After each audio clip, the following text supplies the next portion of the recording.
أعوذ بالله من الشيطان الرجيم بسم الله الرحمن الرحيم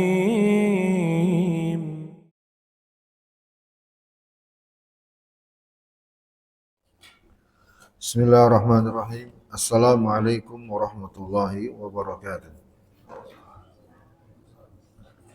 Alhamdulillahirabbil alamin. Wa bihi nasta'inu ala umuri dunya waddin. Wassalatu wassalamu ala asyrafil anbiya'i wal mursalin nabiyyina Muhammadin wa ala alihi wa ashabihi ajma'in wa man ihtada bihudahu ila yaumiddin. La haula wala quwwata illa billahil azim. Ya ayyuhalladzina amanu taqullaha haqqa tuqatih wa la tamutunna illa wa antum muslimun wa ba'd. Ya ma'syarul muslimin wal muslimat jamaah Masjid As-Salam, para sepuh yang saya muliakan, Bapak Ibu dan semua yang telah hadir yang saya hormati. Semoga kita semua senantiasa mendapat limpahan rahmat dari Allah Subhanahu wa taala. Kita berkumpul kembali untuk sama-sama mengumpulkan ilmu sebagai bekal yang terbaik untuk menghadap Allah Subhanahu wa taala. Tidak ada yang lebih baik daripada ilmu agama yang dengannya terwujud ketakwaan sebagai bekal untuk menghadap kematian. Tidak ada selain itu. Allah firman, "Fatazawwadu fa inna khairaz zadi taqwa." Berbekallah kalian dan sebaik-baik bekal adalah ketakwaan. Maka para sepuh yang saya muliakan, Bapak Ibu yang saya hormati, mari senantiasa kita berusaha meningkatkan ketakwaan kita dengan cara senantiasa belajar agama. Ketakwaan tidak akan pernah terwujud tanpa ilmu agama. Maka semoga Allah memudahkan kita untuk senantiasa berbekal dengan ilmu agar terwujud ketakwaan. Salawat serta salam untuk junjungan kita Nabi besar Muhammad sallallahu alaihi wasallam. Baik, jamaah rahimakumullah, kita lanjutkan tafsir untuk ayat yang keempat dari surat Ad-Duha. Allah Subhanahu wa taala berfirman di ayat yang keempat, "Walal akhiratu khairul laka minal ula." Dan sungguh negeri akhirat itu lebih baik bagimu daripada permulaan. Ya, ini lebih baik daripada dunia. Kehidupan yang disegerakan dibandingkan kehidupan yang diakhirkan. Itulah kehidupan di negeri akhirat. Dari ayat ini kita telah membacakan tafsir Imam Ibnu Katsir pada pertemuan yang telah lalu, dan kita juga memberikan tambahan penjelasan 3 poin. Poin pertama tentang apa? Sebagai tambahan tentang apa?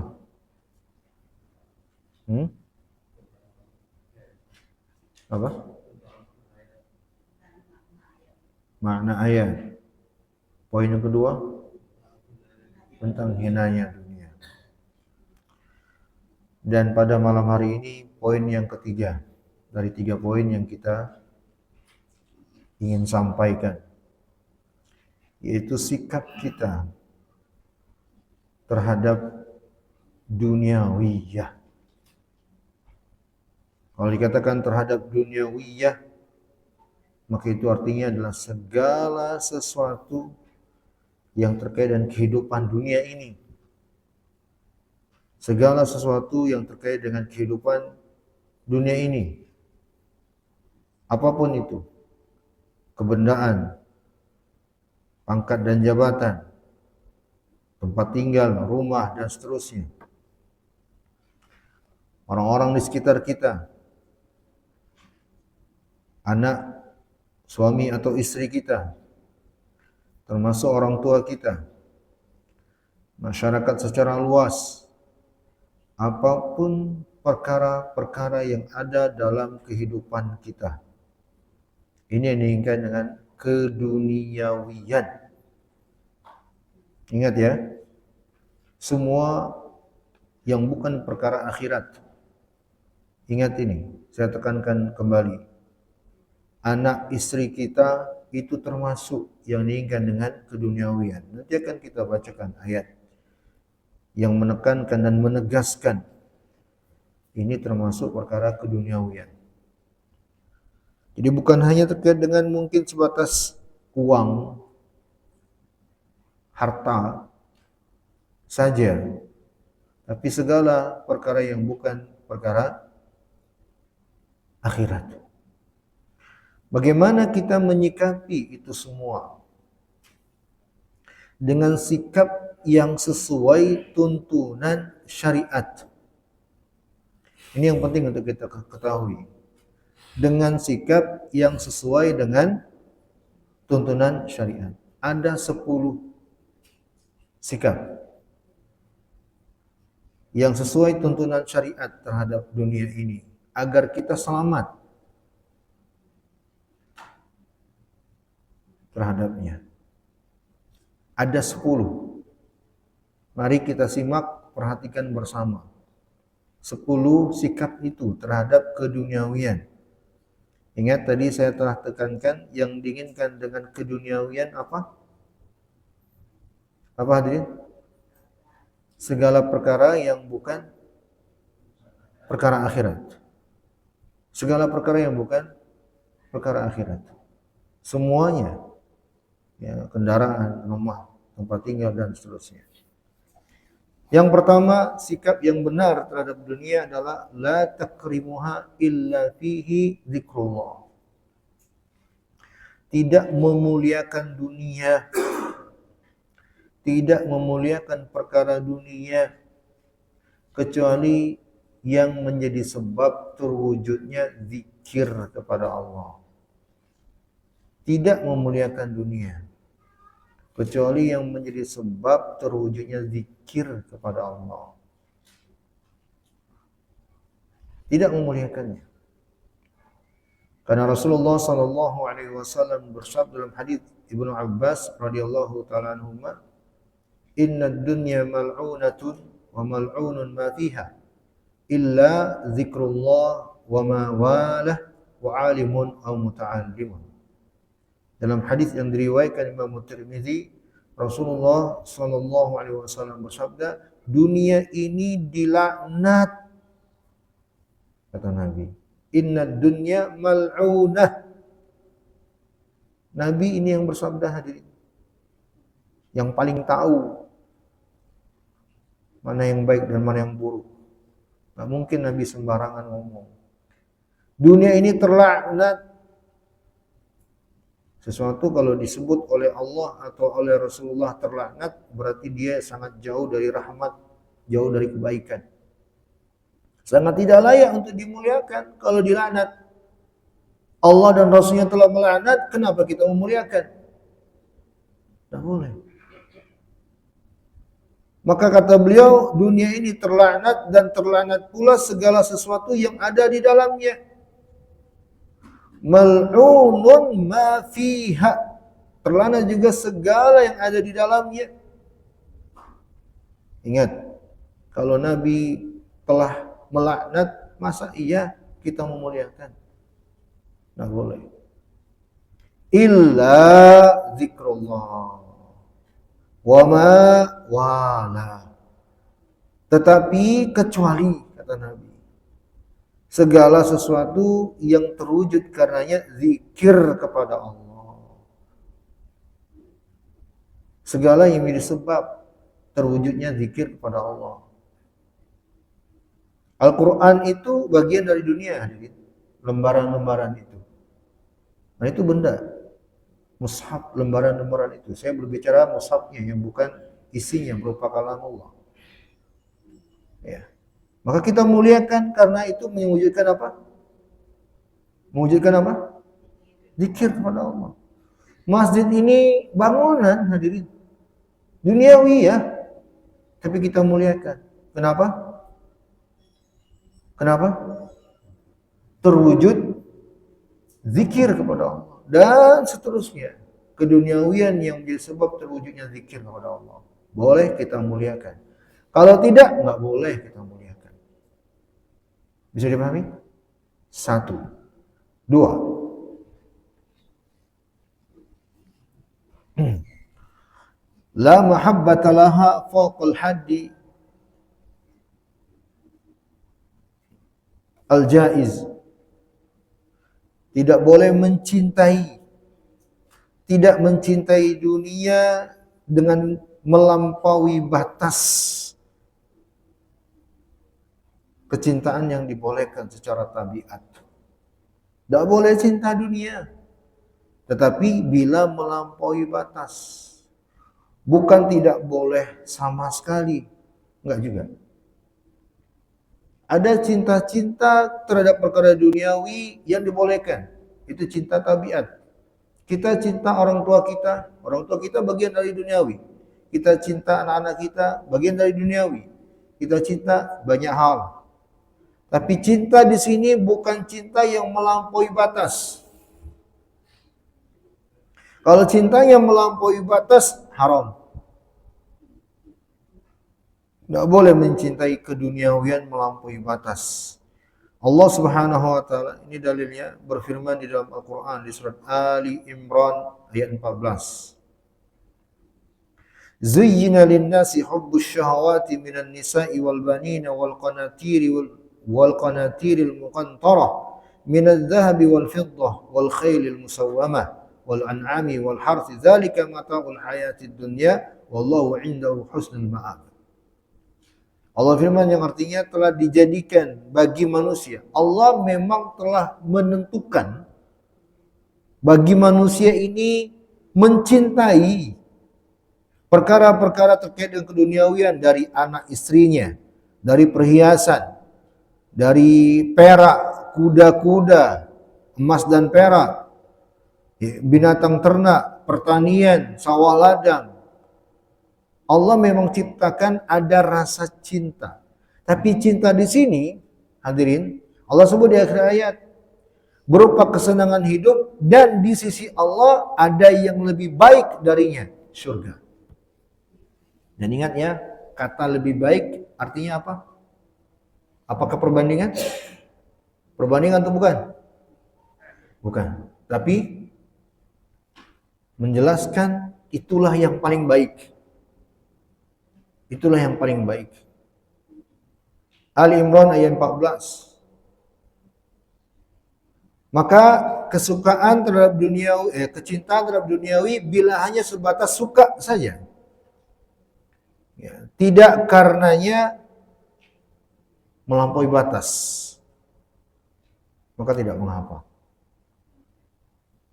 Tidak boleh mencintai dunia melampaui batas. Di surah At-Taubah Allah Subhanahu wa taala berfirman, "Qul in kana aba'akum aba'ukum wa abna'ukum wa ikhwanukum wa azwajukum wa ashiratukum amwalu niftaraftumuha wa amwalu niftaraftumuha wa tijaratun takhshawna kasadaha wa masakin tardawnaha ahabba ilaikum minallah wa rasulih wa jihadin fi sabilihi wa tarabbasu hatta ya'tiyallahu bi amrih wallahu la yahdil qaumal fasikin." Ayat ini ancaman. At-Taubah 24. Allah perintah nabinya, wahai Muhammad, ucapkan kepada umat manusia, bila bapak-bapak orang tua kalian, bila anak-anak kalian, bila saudara-saudara kandung kalian, bila istri-istri kalian, bila karib kerabat kalian, bila harta benda yang telah kalian dapatkan dari usaha kalian. Bukan harta biasa. Allah sebut harta benda yang kalian dapatkan dari usaha kalian. Karena itu yang biasanya dicintai banget. Dibandingkan harta benda berupa pemberian. Harta yang ada pada kita itu kan pada umumnya dua, nggak lepas dari dua. Pertama, sesuatu yang kita dapatkan dengan usaha. Yang kedua, sesuatu yang kita dapatkan karena pemberian. Dari dua ini, biasanya yang paling kita sukai, senangi yang mana? Yang kita dapat dari hasil usaha. Nah itu yang Allah sebut. Karena Allah Maha tahu. Hasil usaha yang kalian telah dapatkan dari usaha kalian, harta benda yang kalian dapatkan dari usaha kalian. Kemudian, bila perdagangan yang kalian takut ruginya. Bukan perdagangan yang selalu estimasinya menguntungkan. Tapi perdagangan yang sangat takut nih ruginya. Ini ada di jiwa setiap pedagang. Dan bila rumah-rumah tempat tinggal yang kamu sukai, bukan cuma tempat tinggal. Allah sebut tempat tinggal yang kalian ridho, tentram, nyaman dengannya. Tempat tinggal kan ada yang kita tinggal bukan karena kenyamanan. Tapi yang Allah sebut tempat tinggal yang kalian nyaman karenanya. Itu semua, coba kalau kita hitung coba. Kalau ada yang perhatikan ayatnya, atau Taubah ayat 24, pertama, apa pertama di situ? Bapak-bapak kalian, orang tua. Kedua apa? Anak-anak kalian. Yang ketiga apa? Saudara. Ini tiga orang. Yang keempat apa? Istri, pasangan. Yang kelima apa? Keluarga. Ini 5 orang-orang yang biasa pada umumnya manusia cintai. Betul tidak? Ini 5 golongan dari manusia yang biasanya kita cintai sebelum selain mereka. Kemudian yang kedua apa? Harta yang didapatkan dari usaha. Yang ketujuh apa? Perniagaan yang takut ruginya. Yang kedelapan apa? Tempat tinggal yang disukai. Yang kesembilan apa? Sudah 8. Ini perkara-perkara yang pada umumnya manusia sangat mencintainya. Allah sebut bila itu semua lebih kalian cintai. Ada kalimat lebih kalian cintai daripada cinta kalian kepada Allah dan Rasulnya. Berarti kalau tidak melebihi cinta itu aman. Allah katakan kalau kalian lebih cintai itu semua daripada cinta kalian kepada Allah dan Rasulnya, serta berjihad, berjuang di jalan Allah, maka tunggu Allah akan memberikan keputusannya. Dan Allah tidak akan memberi petunjuk kepada orang fasik. Kalimat tunggu itu ancaman. Ancaman yang lebih mengerikan daripada disebutkan apa azabnya. Ada ancaman Allah itu bersifat dua. Ada yang Allah sebut ancamannya dengan menyebut siksaan bentuknya, neraka, api yang menyala-nyala. Ada yang Allah sebutkan cuma ancaman, tidak menyebut bentuk siksaan. Ini yang lebih mengerikan. Yang ini lebih mengerikan. Nah, kalimat ini dalam ayat Allah menggunakan konteks yang kedua. Ancaman tanpa menyebut apa hukumannya. Tunggu kalian. Menunjukkan murkanya Allah luar biasa. Saya menjelaskan sebagai ilustrasi untuk mudah memahami. Bukan menyamakan Allah dengan makhluk. Tapi supaya mudah dipahami penjelasan ini. Kalau ada orang tua berkata kepada anaknya, "Nak, jangan main terus, berhentilah. Nanti bapak cubit kamu." Ya. Terus main anaknya, dicubit. Dibilang lagi sama anaknya, "Nak, udah berhenti main, nanti bapak cubit." Masih main, dicubit lagi. Udah berulang 3 kali, di ketiga kalinya bapaknya bilang, "Nak, jangan main, awas ya." Nggak lagi menyebut saya cubit kamu, tapi dengan awasnya. Saya tanya, ini kalimat awas ini udah nggak marah lagi atau makin marah? Saya tanya nih, udah nggak marah lagi atau makin marah? Makin marah. Pasti makin marah. Sudah nggak menyebut lagi ancamannya, sehingga nantinya bisa dengan cubitan atau selain dari itu, atau lebih berat karena saking marahnya. Nah, pahami hadirin. Kalau Allah menyebut ancaman tanpa menyebut apa bentuk siksaannya, itu berarti apa? Itu berarti apa? Allah murka. Ayat ini menjelaskan itu. Bagi yang mencintai duniawiyah dengan cinta yang lebih dari cintanya kepada Allah dan Rasulnya, Allah murka. Maka nggak boleh.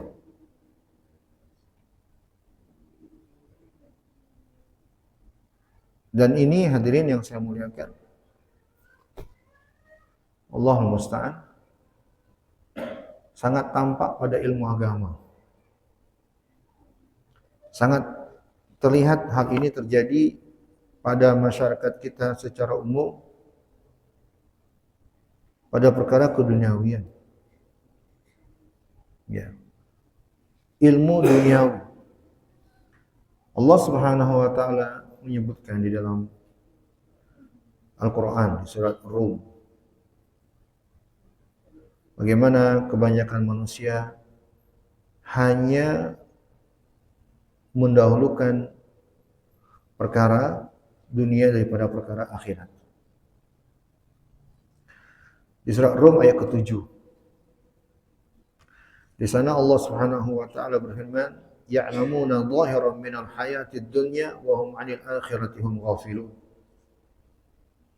Mereka adalah orang-orang yang hanya mengilmui, menguasai, berpengetahuan terhadap perkara keduniawian. Wahum 'anil akhirati hum ghafilun. Tapi terhadap perkara akhirat mereka rendah. Sarjana pada perkara duniawiyah, TK pada urusan agama.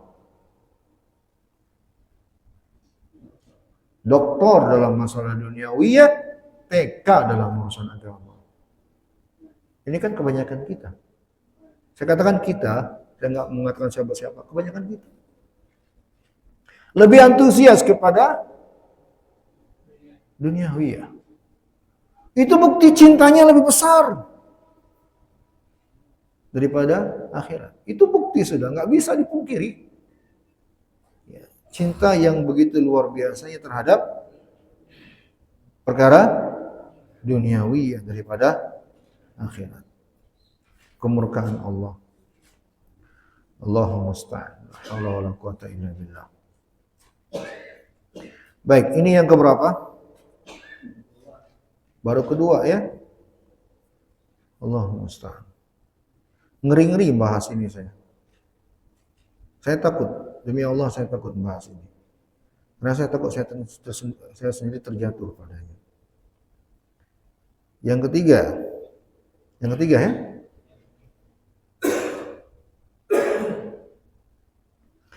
Senantiasa meyakini dunia itu fitnah. Tayaqqan anna dunya fitnah. Senantiasa meyakini dunia itu fitnah. Apa fitnah di sini? Ujian. Godaan, betul. Cobaan. Selalu miliki keyakinan ini. Bahwa dunia ini cobaan dari Allah. Ujian dari Allah. Allah Subhanahu wa taala berfirman di surat Taghabun ayat ke-14 sampai 15. Ya ayyuhalladzina amanu inna min azwajikum wa auladikum aduwwan lakum fahdharuhum wa in ta'fu wa tasfahu wa taghfiru fa innallaha ghafurur rahim. Innama amwalukum wa auladukum fitnah wallahu indahu ajrun 'azim. Wahai orang-orang yang beriman, ada di antara istri-istri kalian, ada di antara anak-anak kalian itu musuh bagi kalian. Musuh bagi kalian. Maka waspadalah kalian terhadapnya. Wa in ta'fu wa tasfahu wa taghfiru, dan bila kalian memiliki jiwa yang memberi maaf, menyukai kebaikan dan islah, maka sungguh Allah itu Maha Pengampun lagi Maha Penyayang. Pada ayat ke-15, sesungguhnya harta benda kalian, anak-anak kalian itu hanyalah fitnah, ujian. dan sisi Allah pahala yang sangat besar. Maka meyakini dunia ini adalah ujian, hadirin. Ya. Beda loh. Kalau ada orang yang tidak meyakini dunia ini sebagai ujian. Ini saya ajak jamaah untuk mengilustrasikan keadaan. Kalau jamaah ini mahasiswa, pelajar. Ketika menghadapi ujian, tidakkah kita merasa bahwa ini namanya ujian pasti lewat, selesai, ada selesainya. Betul tidak? Betul tidak? Pasti. Ketika kita menghadapi ujian. Ini bapak-bapak yang sudah sepuh mungkin sudah lupa ya masa itu. Ya. Tapi mungkin masih ingat ya. Ketika kita akan menghadapi ujian, kita pasti tahu yang namanya ujian itu pasti ada bentang waktunya, ya kan? Seminggu, 2 minggu, sudah. Kita lebih terbayang-bayang setelah ujian itu gimana? Betul tidak? Betul tidak ini? Yang pernah sekolah atau nggak pernah sekolah semua di sini? Hah? Itu pasti yang kita lebih mendominasi pikiran kita. Kalau dulu sekolah, kalau saya SMA dulu, lebih kadang fokus itu sudah ke class meeting. Ya. Kadang fokus itu sudah field tripnya, jalan-jalannya. Itu selalu ujian biasanya dulu. Yang penting kita meyakini bahwa yang namanya ujian itu ada fasenya. Selesai ini. Ada masanya. Ya. Dunia begitu. Harus kita memiliki perasaan itu. Dunia ini ujian. Sementara. Miliki jiwa itu. Karena Allah Subhanahu wa taala telah menyebutkannya sebagai ujian agar kita senantiasa meyakini itu. Maka kalau meyakini dunia ini tidak seperti jiwa tadi, maka dia menganggap bahwa ujian ini, bahwa dunia ini bukan ujian bagi dia, tapi justru itulah tujuan dia. Salah. Ya. Di surah Al-Munafiqun ayat ke-9. Munafiqun ayat ke-9. Allah Subhanahu wa taala dengan tegasnya berfirman, "Ya ayyuhalladzina amanu la tulhikum amwalukum wala auladukum an dzikrillah wa may yaf'al dzalika fa ulaika humul khasirun."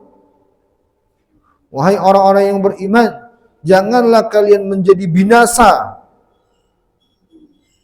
gara-gara harta benda kalian, gara-gara anak-anak kalian terhadap zikir kepada Allah. Artinya jatuh, nggak lulus ujian, gara-gara dunia. Barang siapa yang melakukan seperti itu, maka dia termasuk orang-orang yang merugi. Jangan berharap hadirin, jangan menganggap hadirin, orang yang banyak duniawinya itu beruntung. Enggak. Kecuali mereka-mereka yang bertakwa, mereka-mereka yang soleh. Ini pembahasan penting banget sebenarnya untuk kita. Satu sisi, agar kita senantiasa optimis dan tidak terlalu berkecil hati dengan keduniawian yang kita nggak dapatkan. Satu sisi, itu positifnya. Membangun jiwa yang selalu semangat. Tapi di sisi lain saya selalu takut. Termasuk dengan yang disebut-sebut dalam masalah-masalah ini.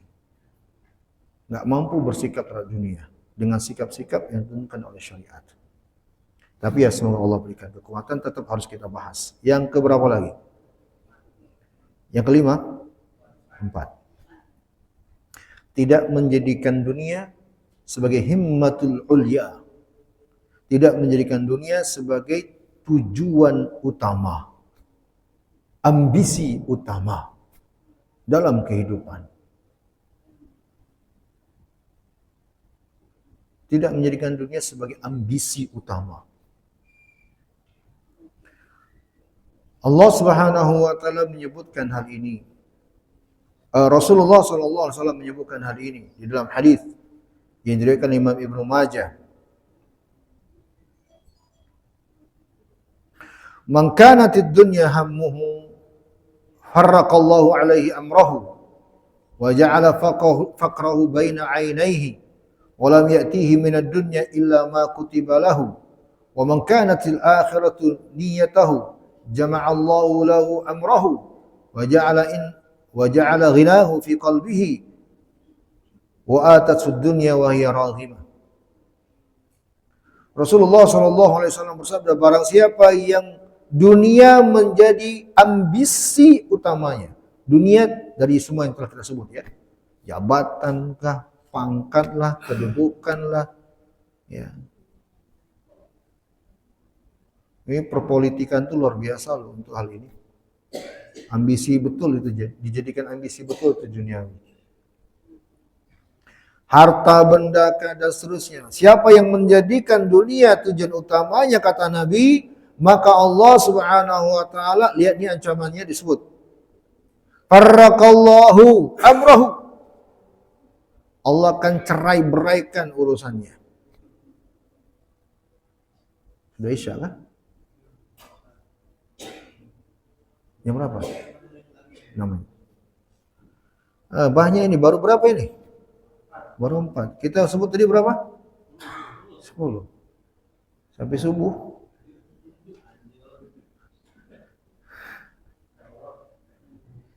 Kata orang Jakarta, enak dulu.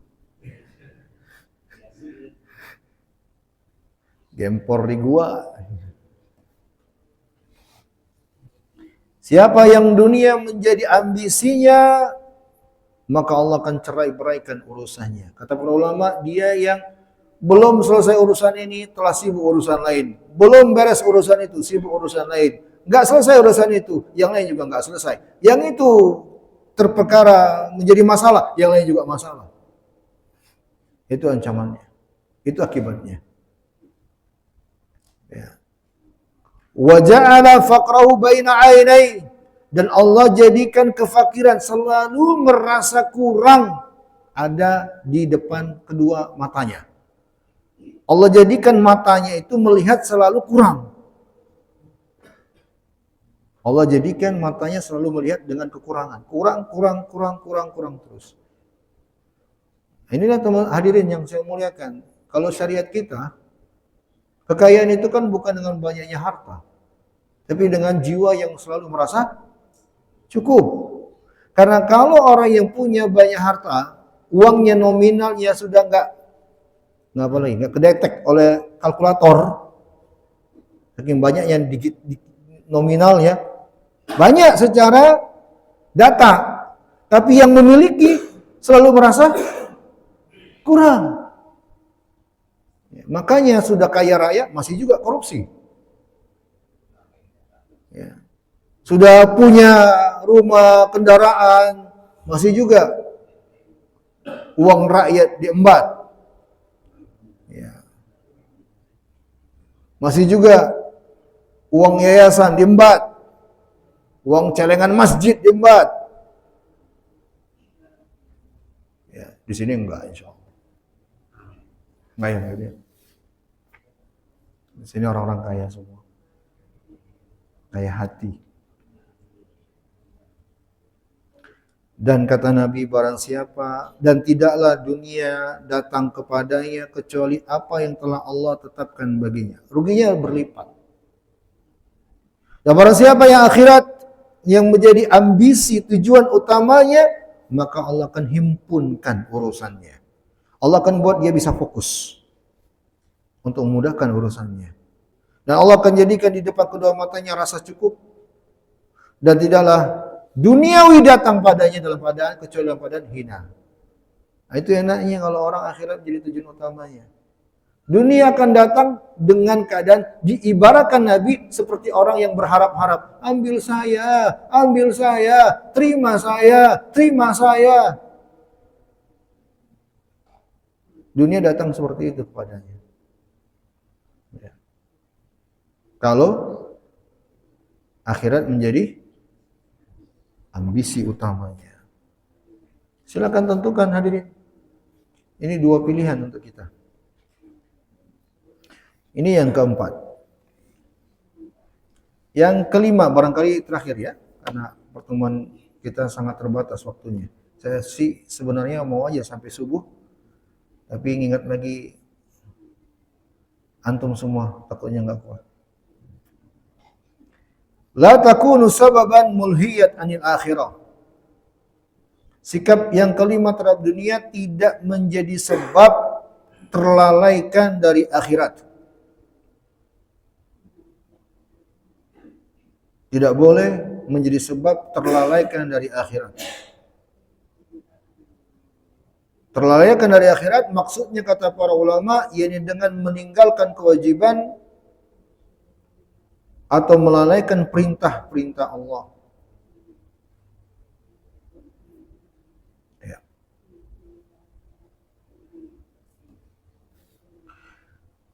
Allah berfirman di surat An-Nur ayat 37. Rijalun la tulhihim tijaratan wala bai'an dzikrillah wa iqamis shalah wa ita'iz zakah yakhafuna yawman tataqallabu fihi al-qulubu wal absar. An-Nur 37. Mereka adalah orang-orang yang tidak terlalaikan dari perdagangan yang mereka jalani, jual beli yang mereka jalani dari mengingat Allah. Nah, dari melaksanakan salat, dari menunaikan zakat, karena mereka adalah orang-orang yang takut kepada hari yang di saat itu hati dan penglihatan menjadi terguncang. Itulah hari kiamat. Ini yang Allah puji.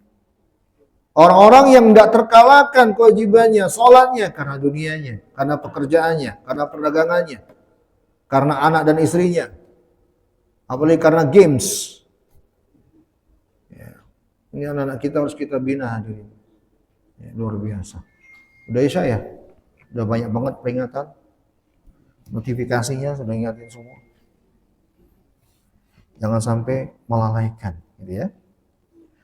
Kita cukupkan sampai di sini karena waktu membatasi. Insyaallah taala kita akan lanjutkan di pertemuan yang akan datang. Mudah-mudahan yang sedikit ini Allah berikan manfaat dan saya mohon maaf atas segala keterbatasan dari diri saya.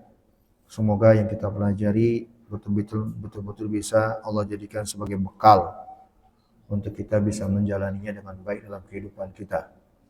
Dan secara khusus menyikapi dunia ini sesuatu yang kita nggak akan bisa lepas darinya. Dunia ini dengan sikap yang benar.